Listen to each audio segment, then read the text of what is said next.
Welcome to Shukla Study Point. आप सभी का स्वागत है आपके अपने YouTube channel Shukla Study Point में। मैं शिवम शुक्ला आप सभी दोस्तों का हार्दिक स्वागत करता हूं। आज के वीडियो के माध्यम से हम लोग चर्चा करेंगे बी फिफ्थ सेमेस्टर के बारे में।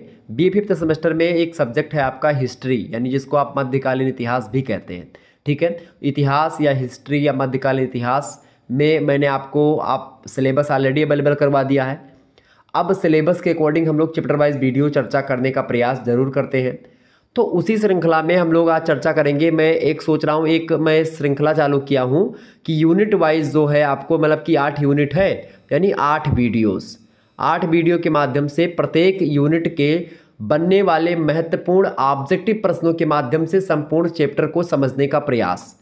ठीक है, तो आज वो यूनिट नंबर 1 के बारे में चर्चा करेंगे। इसके बाद में यूनिट 2, 3, 4, 5, 6, 7, 8। ठीक है, और इतने में ही आप लगभग पूरा का पूरा सिलेबस अपना कवर समझेंगे। अगर इन 8 वीडियो को आप लोगों ने देख लिया, निश्चित तौर पर आप ये मान करके चलो कि एक भी प्रश्न आपका छूटने वाला एग्जाम में नहीं है। ऑब्जेक्टिव का तो एकदम से नहीं छूटेगा। लिखित वालों के लिए बेनिफिट ये होगा कि बहुत सारी तथ्यात्मक जानकारी, फैक्चुअल नॉलेज वो अपने जहन में बैठा पाएंगे, बहुत सारी जानकारी प्राप्त कर पाएंगे।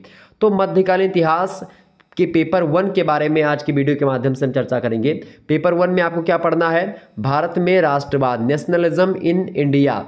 नेशनलिज्म इन इंडिया ये आपके पेपर 1 का नाम है। उसके यूनिट 1 में हम लोगों को पढ़ना है, यूनिट 1 में पढ़ना है प्रथम स्वतंत्रता संग्राम, कारण, प्रभाव और उसकी प्रकृति। यानी जो भी प्रश्न होंगे वो प्रथम स्वतंत्रता संग्राम जो 1857 में हुई है, 1857 की जो क्रांति हुई है उसी से रिलेटेड प्रश्न होंगे।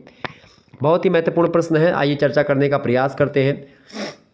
आपको बता दूं, भारत में ईस्ट इंडिया कंपनी का इतिहास जो है लगातार एक प्रकार से बढ़ता जाता है और 1757 ईस्वी से लेकर के आप देखते हैं प्लासी का युद्ध होता है, फिर उसके बाद से ही बक्सर का युद्ध, उसके बाद में और कुछ युद्ध होते हैं और उसके बाद से आप देखते हैं पहले वो फ्रेंच जो एक प्रकार से ईस्ट इंडिया कंपनी थी, उस ईस्ट इंडिया कंपनी को अंग्रेज लोग यहाँ से भगाने का काम करते हैं।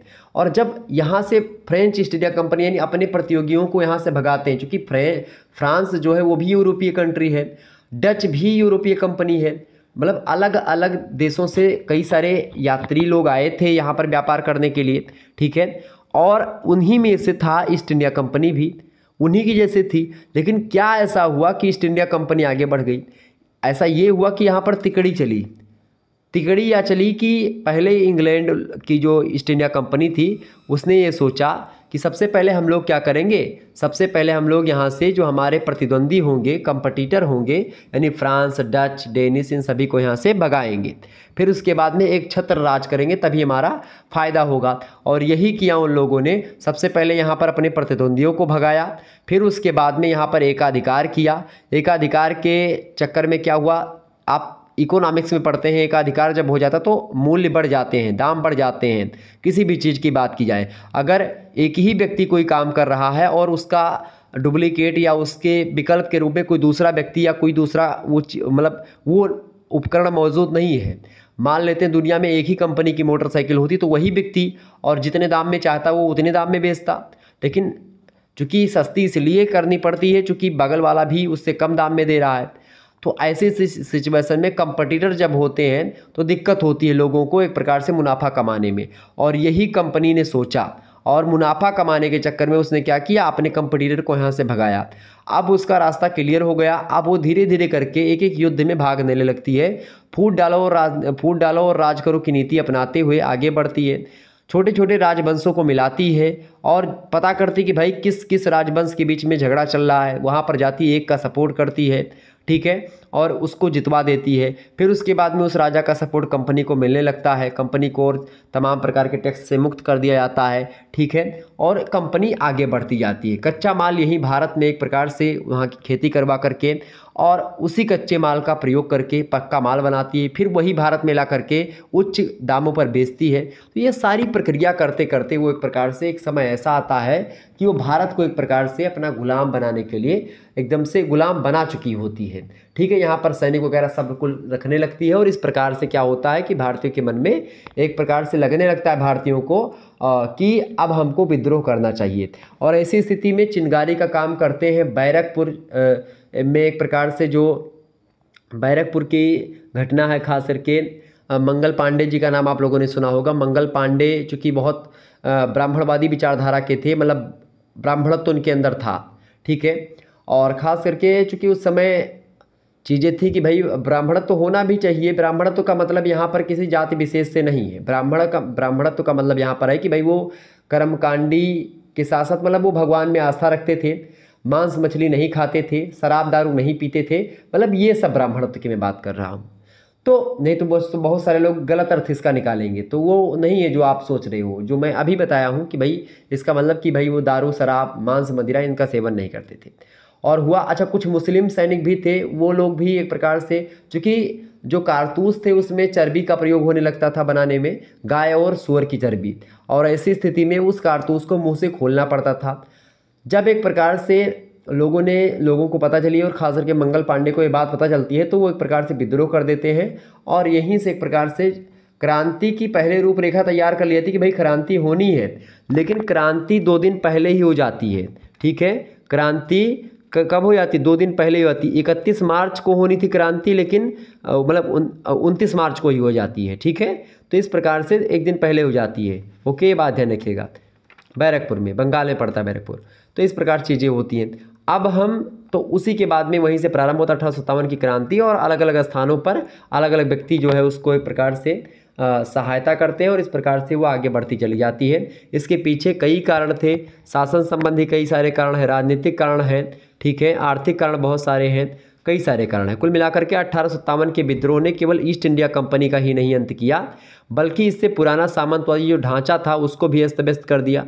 इसके बाद में क्या होता है, जब 1857 की क्रांति हो जाती है, उसके बाद में 1858 का अधिनियम आता है, ब्रिटिश पार्लियामेंट के द्वारा बनाया जाता है, और वो कानून के अनुसार अब ब्रिटिश की जो महारानी है यानी ब्रिटिश क्राउन जो है वो भारत पर अब शासन करेगा। अब कंपनी को भंग कर दिया गया। इस प्रकार चूँकि कंपनी 15 सालों के लिए व्यापार करने के दृष्टिकोण से या उद्देश्य से भारत में आई थी, ठीक है। तो ये सारी एक प्रकार से पूरा का पूरा सिनेरियो था जो मैंने आपको समझाया है, और यहीं से एक प्रकार से कंपनी का निष्कर्ष यही निकला कि भाई अब जो है ब्रिटिश क्राउन डायरेक्ट शासन करेगा यहाँ पर, अब कंपनी वहाँ पर बिचौलिया का काम नहीं करेगी, ठीक है। अब देखते हैं हम प्रश्नों के बारे में चर्चा करने का प्रयास। देखिए पहला प्रश्न आपकी स्क्रीन पर आ चुका, फटाफट से देखने का प्रयास करेंगे।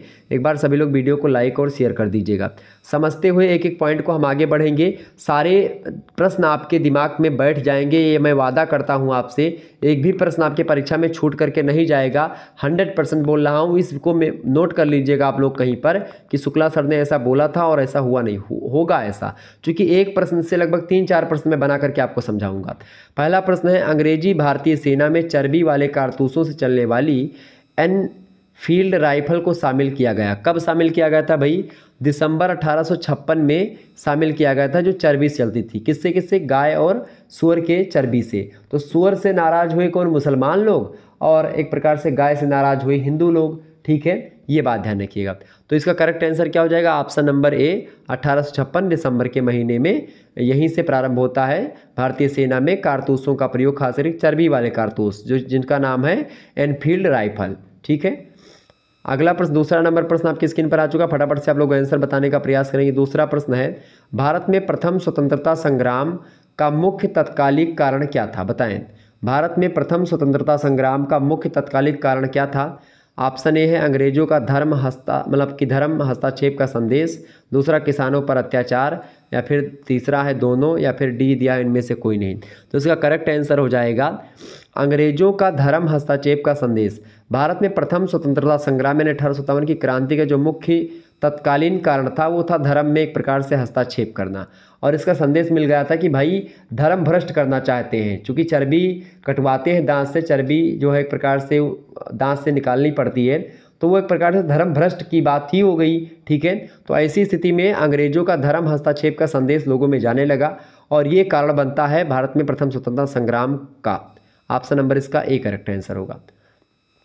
अगला प्रश्न आप देखिएगा, अगला प्रश्न आपकी स्क्रीन पर आ चुका है। तीसरा नंबर प्रश्न है, प्रश्न बहुत ही इंपॉर्टेंट है। प्रश्न है, मंगल पांडे की घटना कब हुई थी? मतलब मंगल पांडे की घटना हुई थी बैरकपुर में, मेरठ में, वाराणसी में, या फिर लखनऊ में? बताएं।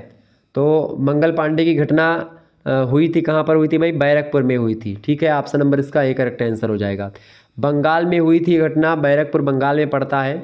और आपको बता दूं 29 मार्च की बात है, ये घटना होती है 29 मार्च 1857 को मंगल पांडे की घटना जो होती है वो होती है, जबकि 31 मार्च को एक प्रकार से चिंगारी लगनी थी। 31 मार्च को एक प्रकार से सभी लोग इकट्ठा होकर के मतलब क्रांति करने वाले थे, मतलब क्रांति होने वाली थी। अलग अलग स्थानों पर नेतृत्व अलग अलग लोगों को करना था और 31 मार्च को डेट फिक्स हो गई थी। लेकिन चूंकि यहाँ पर 29 मार्च को ही मंगल पांडे के द्वारा शुरू हो जाती है, और ये भी एक कारण रहा जो एक प्रकार से असफल हुए प्रथम स्वतंत्रता संग्राम के सेनानी जो थे। चौथा प्रश्न आप देखिएगा, 1857 की क्रांति का प्रमुख कारण क्या था? तो ब्रिटिश साम्राज्य की नीति या किसानों पर अत्याचार या फिर दोनों में से कोई नहीं। करेक्ट आंसर क्या हो जाएगा? तो 1857 की जो क्रांति, इसका प्रमुख कारण था ब्रिटिश साम्राज्य की नीति। ब्रिटिश साम्राज्य की नीति भी एक प्रकार से कुछ ऐसी थी जिन नीतियों के चलते क्या हुआ कि लोगों के मन में वैमनस्यता फैलती गई, राष्ट्रवाद का संदेश एक प्रकार से बढ़ता गया, राष्ट्रवाद लोगों के मन में आता गया, और वही कहीं ना कहीं पे आप देखते हैं राष्ट्रवाद की भावना भी, और लोगों को ये लगने लगा कि भाई ये हमारे साथ गलत हो रहा है। जाति भेद के आधार पर अंग्रेज़ों का एक प्रकार से व्यवहार रहा, धर्म भेद को लेकर के हुआ, ठीक है। कई सारे कारण आप देखते हैं, खास करके आप देखते हैं कई सारी चीज़ें होती गई जिससे लोगों को लगा कि भाई अंग्रेज़ों की नीति उतनी अच्छी नहीं है और अंग्रेज़ लोग एक प्रकार से गलत कर रहे हैं। तो ऐसी स्थिति में विद्रोह जाहिर सी बात है होना था। पांचवा प्रश्न है, 1857 की क्रांति सर्वप्रथम प्रारंभ हुई थी। कहाँ पर प्रारंभ हुई थी भाई? फटाफट से बताएंगे। बैरकपुर में, मेरठ में, वाराणसी में, लखनऊ में, या फिर कहाँ पर? तो इसका करेक्ट आंसर क्या हो जाएगा? 1857 की क्रांति सर्वप्रथम प्रारंभ हुई। सर्वप्रथम प्रारंभ हुई, सर्वप्रथम की अगर बात करें तो यहाँ पर क्या लगाएंगे आप? सर्वप्रथम प्रारंभ हुई तो वो मेरठ में प्रारंभ हुई थी। क्रांति मुख्य रूप से जो शुरू हुई है वो 10 मई को शुरू होती है। 10 मई, ठीक है, ध्यान रखिएगा। 10 मई 1857 ईस्वी की बात है। ये सबसे पहले मेरठ में एक वास्तविक तरीके से एक औपचारिक रूप से प्रारंभ होती है 1857 की क्रांति। लेकिन घटना कब हो जाती है? 29 मार्च को ही हो जाती है 1857 में, बैरकपुर में। तो यहाँ पर बैरकपुर उचित आंसर नहीं होगा इसका, क्योंकि 1857 की क्रांति का जो प्रारंभ हुआ है वो मेरठ में आप मान सकते हैं आधिकारिक तौर पर, ठीक है। वो तो मात्र एक विद्रोह, मतलब शुरुआत सैनिक विद्रोह से हुआ, लेकिन जो क्रांति का एक प्रकार से सूत्रपात हुआ मुख्य रूप से मेरठ से आप मान सकते हैं 10 मई से, ठीक है। लेकिन बैरकपुर से मंगल पांडे की घटना जरूर होती है। अगला प्रश्न आप देखिएगा, छठा नंबर प्रश्न है, 1857 के स्वाधीनता संग्राम का प्रतीक क्या था? तो कमल और रोटी, खिलता हुआ कमल और रोटी। ऑप्शन नंबर ए में दिया करेक्ट आंसर हो जाएगा। मोस्ट इंपॉर्टेंट प्रश्न है। अगला प्रश्न आप देखिएगा, अगला प्रश्न आपकी स्क्रीन पर आ चुका है। इंपॉर्टेंट प्रश्न है परीक्षा की दृष्टि से आपके। एक बार सभी लोग वीडियो को लाइक और शेयर कर दीजिएगा, क्योंकि इसी प्रकार की वीडियो और भी आने वाली है। प्रश्न है, 1857 ईस्वी की क्रांति के लिए तिथि निश्चित की गई थी। कौन सी तिथि निश्चित की गई थी भाई 1857 की क्रांति के लिए? मैंने आपको ऑलरेडी बता रखा है कौन सी तिथि एक प्रकार से स्थापित की गई थी भाई, मतलब पहले से निर्धारित की गई थी कि इस तिथि को होना है। तो 1857 की क्रांति के लिए तिथि निश्चित की गई थी 31 मई 1857 की निश्चित की गई थी, लेकिन 29 मई को ही एक प्रकार से, सॉरी एक मिनट 31 मई को एक प्रकार से मैंने यहाँ पर एक शब्द बोल दिया था, ध्यान रखिएगा।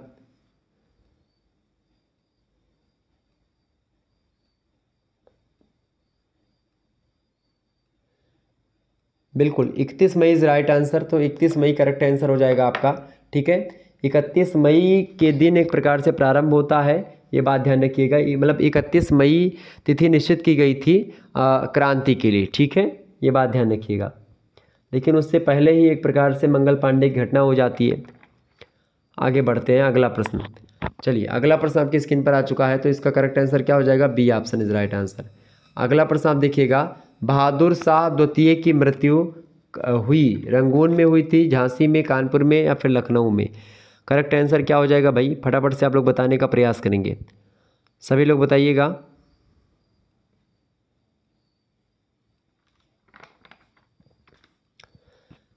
बताइए भाई।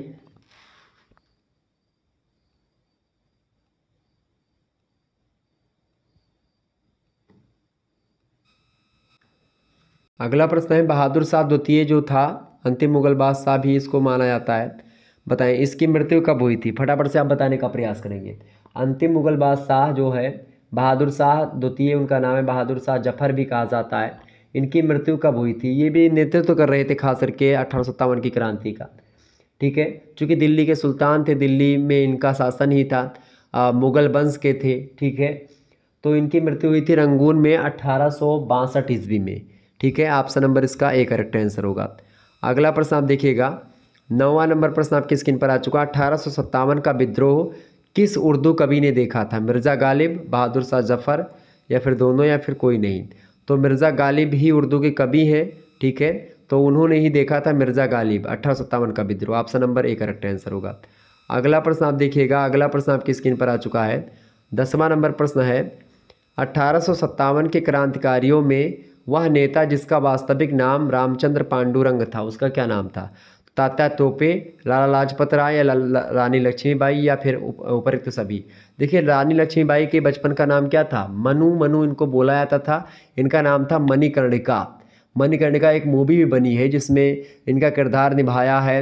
एक हीरोइन है, उनका मुझे नाम नहीं ध्यान आ रहा, बड़ी मतलब कि बयान देती हैं बिना झिझके, कंगना रनौत। कंगना रनौत जो है खुल करके बोलती हैं किसी भी मुद्दे को लेकर के।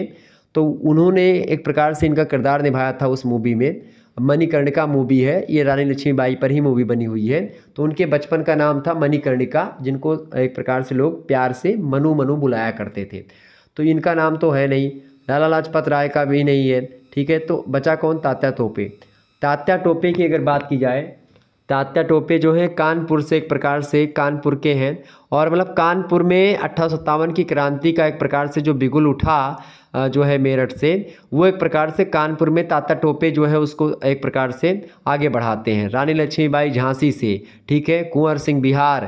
तो इस प्रकार से अलग अलग स्थानों से लोग, अलग अलग जगहों से लोग एक प्रकार से इसको आगे बढ़ाते हैं, इस क्रांति में शामिल होते हैं। तो 1857 के क्रांतिकारियों में वह नेता जिसका वास्तविक नाम रामचंद्र पांडुरंग था, वो कौन है? तात्या टोपे। ऑप्शन नंबर इसका ए करेक्ट आंसर हो जाएगा। A option is right answer. Next question आगे बढ़ते हैं। 11वां प्रश्न है, 1857 के विद्रोह का मुख्य कारण क्या था? चर्बी वाले कारतूसों का प्रयोग, ब्रिटिश नीति, या किसानों पर अत्याचार, या उपरोक्त सभी?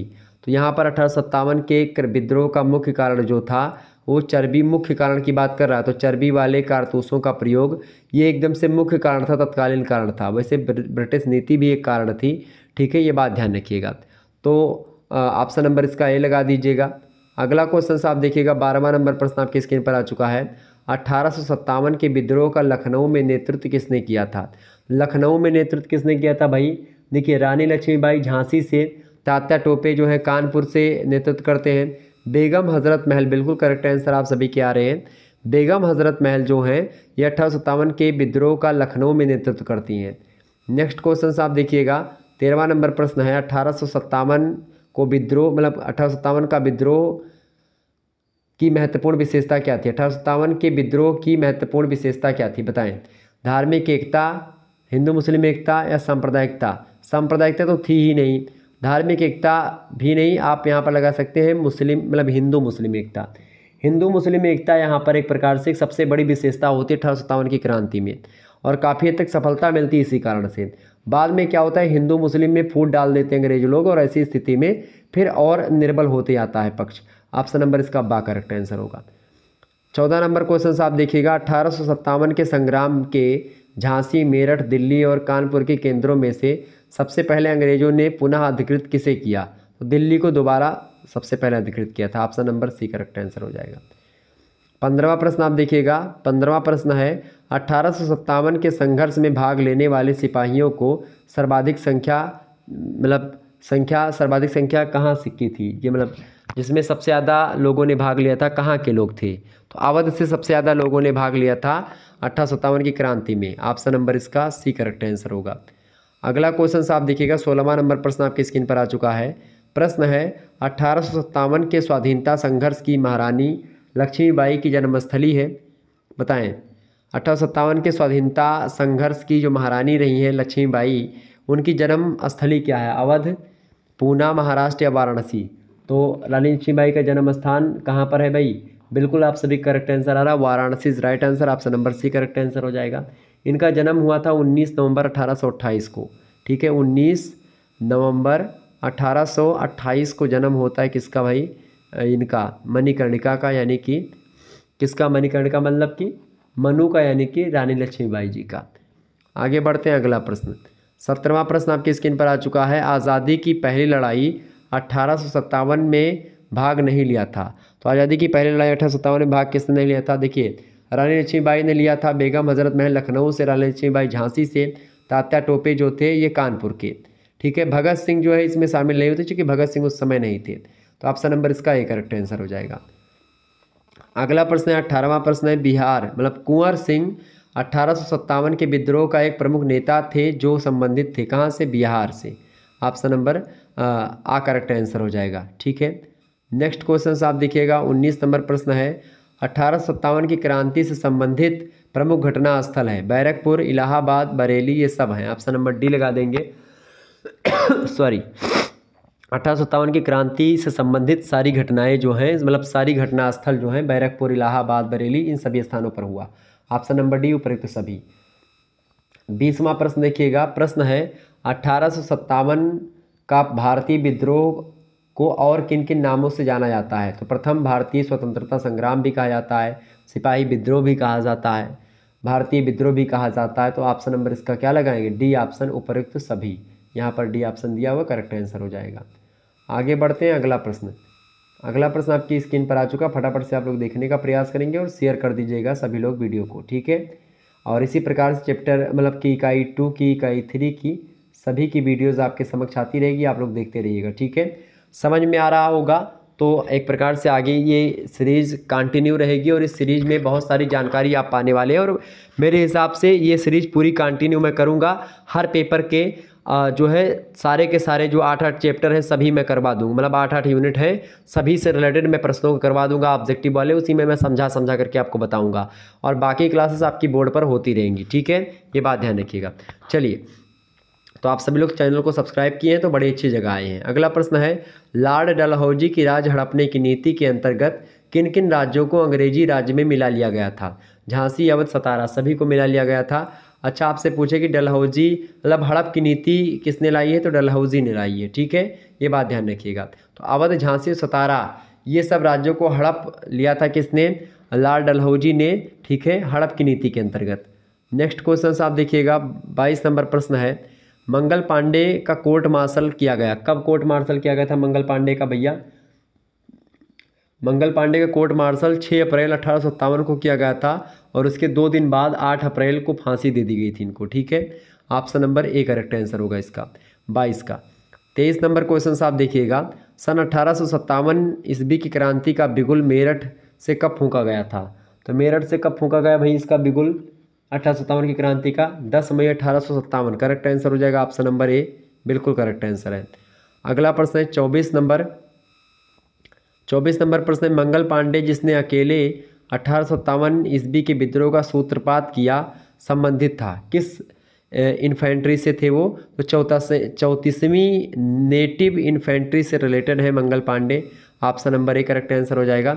ये सब प्रश्न बहुत इंपॉर्टेंट है, आपकी परीक्षा में हूबहू आने वाले हैं, तो इन सभी प्रश्नों को आप रट लीजिएगा। वीडियो 2 बार कम से कम देखिएगा, आपके सारे डाउट इसमें क्लियर हो जाएंगे, कोई भी प्रश्न आपके दिमाग में नहीं रह जाएगा। ठीक है, 25 नंबर प्रश्न है बेगम हजरत महल ने 1857 के विद्रोह का नेतृत्व निम्नलिखित किस शहर से किया था? तो बेगम हजरत महल लखनऊ से उन्होंने नेतृत्व किया था। ठीक है, ऑप्शन नंबर इसका आ करेक्ट आंसर हो जाएगा। तो इस प्रकार से क्लियर हो गया। वहाँ पर थोड़ा सा जो है मैंने आपको बताया था कि भाई 2 दिन बाद उसके क्रांति होनी थी और मंगल पांडे ने पहले शुरू कर दी थी। तो वो मंगल पांडे 29 मार्च की घटना है मंगल पांडे की। ठीक है, अप्रैल में उनको फांसी हो जाती है मंगल पांडे को। तो मंगल पांडे के बाद में 10 मई 1857 को एक प्रकार से 1857 की क्रांति सबसे पहले मेरठ में प्रारंभ होती है, ये बात ध्यान रखिएगा। ठीक है, क्लियर। तो आगे बढ़ते हैं हम, तो आगे क्या बढ़ते हैं, ये हो गया आपका समाप्त यहीं पर। तो क्लियर, समझ में आ गई होगी सारी बातें। मिलते हैं फिर नेक्स्ट वीडियो में, तब तक के लिए जय हिंद जय भारत। आप सभी का बहुत बहुत धन्यवाद। हमारे साथ जुड़ने के लिए इसी प्रकार से अपना प्यार हमेशा बनाए रखिएगा। Good night, I love you, बहुत बहुत धन्यवाद।